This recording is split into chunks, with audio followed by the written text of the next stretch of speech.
Good afternoon to all of the delegations. I would like to welcome you once again to our country in this plenary session of the National Assembly of Ecuador. As mentioned earlier, when the Vice President of the National Assembly of Ecuador, Mrs. Alvarado, the constitutional approach of Ecuador relates security with the integral protection of human rights, with social equity, with equitable access to health conditions, education, economic well-being, assistance, and inclusiveness. This approach of comprehensiveness assumes respect for human rights, civil liberties, both individual and collective, when we talk of security. There were certain concerns that were presented here, cyber-espionage, for example. What are the limits of the state's responsibility for providing security? There is no security policy that can undermine rights. On the contrary, security policies must be developed to protect human rights and to deepen them.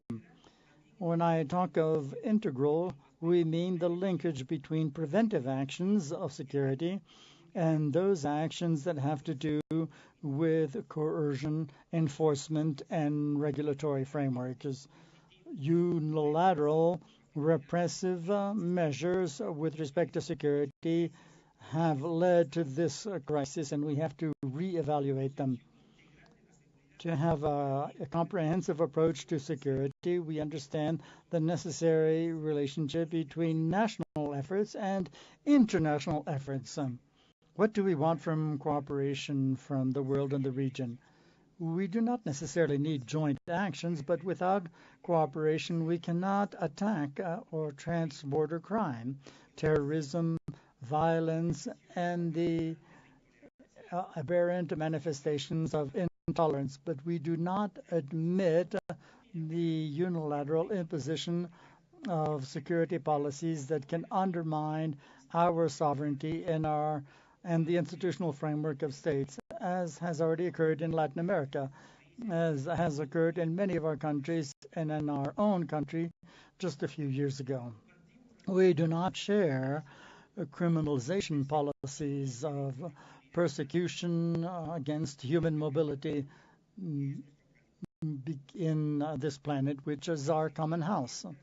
We believe that these are some of the conditions that are basic to establish a premise that can be used to adequately tackle organized crime, human trafficking, and the violation of the right to human mobility.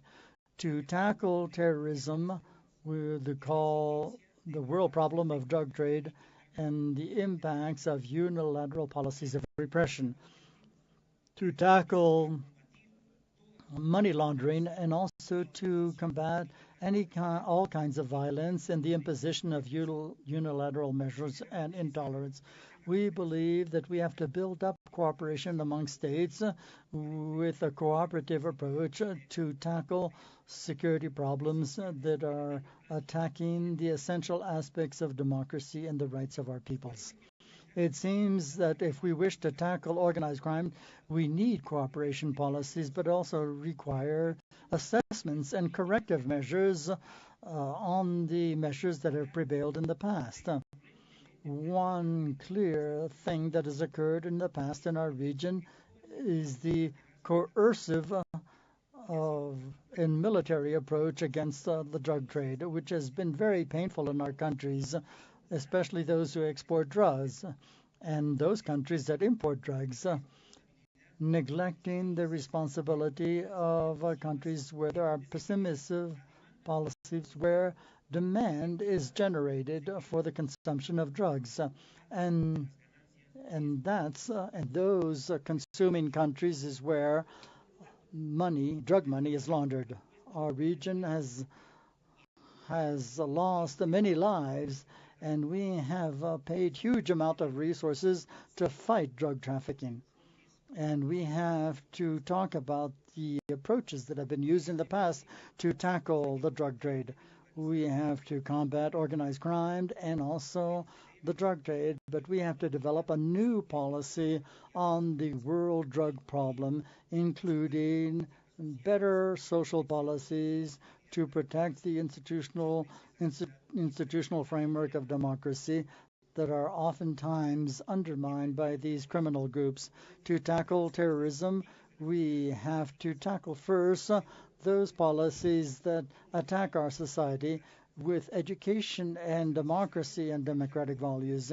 We have to fight religious intolerance and ideological intolerance, and we also have to have intelligence services and operations to control this. Latin America is a zone of peace without any nuclear weapons, but we have nevertheless many challenges to ensure social inclusion and to ensure democracies. We have challenges to get rid of international and national criminal organizations, basically linked to drug trade, money laundering, human trafficking, and arms trafficking, and also linked to corruption, as indicated our Canadian colleague.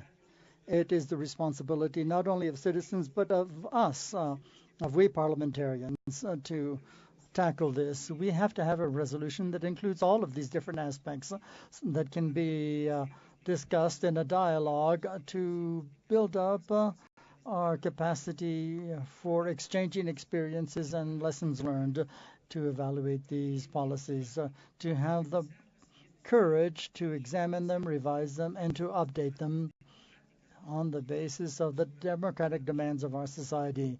It is in a world, a multipolar world, that we can deal with these problems to avoid one directional